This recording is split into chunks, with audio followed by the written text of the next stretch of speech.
കഴിഞ്ഞ വെള്ളിയാഴ്ച രാവിലെ തന്നെ നിസ്വയിലുള്ള പിള്ളച്ചേട്ട കടയിൽ നിന്ന് മസാല ദോശ ഒക്കെ വാങ്ങി കഴിച്ച് നേരെ പോയത് മസ്കറ്റിലോട്ടാണ്. നമ്മുടെ ഫ്രണ്ട്സിന്റെ ഒപ്പം ഒന്ന് കറങ്ങാൻ വേണ്ടി പോകാനായിരുന്നു പ്ലാൻ. അതിനു മുൻപ് ഇത്താത്താടെ അവിടെ കയറി ഒന്ന് സർപ്രൈസ് ചെയ്യാന്ന് വിചാരിച്ചു. സർപ്രൈസ് ചെയ്യാൻ പോയി നമ്മൾ ശശിയായി പോയി. അവരവിടെ ഉണ്ടായിരുന്നില്ല. പഞ്ചൂസിനെ പിക്ക് ചെയ്യാൻ വേണ്ടി മദ്രസയിലോട്ട് പോയേക്കായിരുന്നു. അങ്ങനെ കുറച്ചു നേരത്തെ വെയിറ്റിംഗിന് ശേഷം അവരെത്തിയിട്ടുണ്ട്. ഇത്താത്ത ഞങ്ങളെ കളിയാക്കിക്കൊണ്ടിരിക്കുകയാണ് കേട്ടാ സർപ്രൈസ് പൊളിഞ്ഞേന്. പഞ്ചൂസിനെ ഈ മദ്രസയിൽ പോണ ഈ ഡ്രസ്സൊക്കെ ഇട്ടിട്ട് കാണാൻ നല്ല ക്യൂട്ടായിട്ടുണ്ടായിരുന്നു കേട്ടോ. അങ്ങനെ അവരൊക്കെ കണ്ട് നമ്മളിതാ പോവാൻ നിൽക്കുകയാണ്. അതിനിടയിൽ ഇക്കാക്കയുടെ കൊള്ളി കൃഷിയും പിന്നെ മീൻകോളൊക്കെ കാണിച്ച് ആളാവുന്നുണ്ടായിരുന്നു.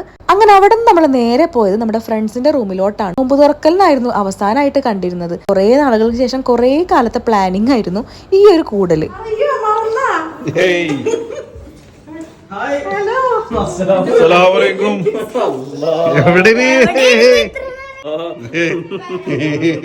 അങ്ങനെ കുറെ നാളത്തെ വിശേഷങ്ങളൊക്കെ കേട്ട് ബാക്കിയുള്ളത് വണ്ടിയിൽ വെച്ച് പറയാലോ എന്നും പറഞ്ഞ് നമ്മൾ നേരെ പോയത് ഫുഡ് കഴിക്കാനാണ്. ഫുഡ് കഴിക്കാനായിട്ട് പോയതോ ഉമ്മ വീട്ടിലോട്ട്. ഇവിടുത്തെ ഫുഡിനെ പറ്റി പറയുകയാണെങ്കിൽ പ്രത്യേകിച്ച് ബിരിയാണി ഒരു രക്ഷയില്ല കേട്ടോ. നമ്മുടെ നാട്ടിലെ കല്യാണ ബിരിയാണിയുടെ അതേ ഫ്ലേവർ തന്നെയാണ്. എന്തായാലും കഴിച്ചിട്ടില്ലെങ്കിൽ ഒരു വട്ടെങ്കിലും ഒന്ന് കഴിച്ചു നോക്കിക്കോളൂ. അവിടെ നമ്മൾ നേരെ പോയത് ബർക്കയിലോട്ടാണ്. ബർക്കയിൽ നമ്മൾ മുൻപ് നിന്ന ഫ്ലാറ്റ് ആണ് കേട്ടോ ഈ കാണുന്നത്. ഇതൊരു നൊസ്റ്റാൾജിക് പ്ലേസ് തന്നെയാണ് എനിക്കും എന്റെ ഫൈസീനും.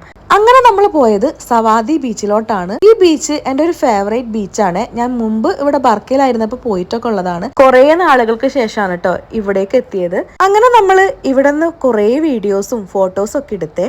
ഇവിടെ വന്നിട്ട് ബോട്ട് എക്സ്പീരിയൻസ് ചെയ്യുന്നത് ആദ്യമായിട്ടായിരുന്നു. ഏതായാലും അത് വെറുതെ ആയില്ല. ഞങ്ങൾ എല്ലാവരും നല്ലോണം എൻജോയ് ചെയ്തിരുന്നു. സവാദി ബീച്ചിൽ വന്നിട്ട് ബോട്ട് റൈഡിങ് എന്തായാലും മിസ് ചെയ്യരുത്. അത്രയ്ക്ക് അടിപൊളിയായിരുന്നു അവിടുത്തെ കാഴ്ചകള്. അങ്ങനെ ബീച്ച് എൻജോയ്മെന്റ് ഒക്കെ കഴിഞ്ഞ് നമ്മൾ കുറച്ച് ഷോപ്പിങ്ങിനായിട്ട് കയറിയിരുന്നു കേട്ടോ. അതിനുശേഷം ഫുഡൊക്കെ കഴിച്ച് നേരെ നിസ്വയിലോട്ട് വിട്ടു.